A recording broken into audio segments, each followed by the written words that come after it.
আজকের recipe fry cake. 1 cup আটা, ওই কাপে 1 কাপ ময়দা নিয়ে তার উপর 2টো ডিম দিয়ে আর তেল, পরিমাণ মতো চিনি আর হাফ চামচ ইস্ট পাউডার দিয়ে নিয়ে আর মিক্স করে নিব। আর এটাকে রুটি বেলার মতো হাত দিয়ে এইভাবে মাখিয়ে নিব। রুটি বেলার মতো একটা ডো তৈরি করে নিব।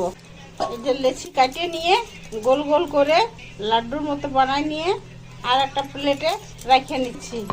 এরপর উপর থেকে আর একটু করে তেল লাগাই দিচ্ছি আর ঢাকুন দিয়ে আধা ঘন্টা রেখে দিব। এই যে খুব সুন্দর ফুলা ফুলা হয়েছে। এরপরে এই যে তেল গরম করে আমি গোল গোল করে নরমাল আছে ফ্রাই করে নেব।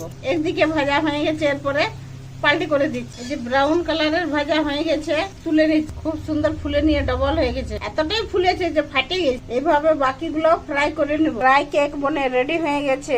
এই যে চায়ের সঙ্গে খেতে খুব সুন্দর হয়েছে। উপর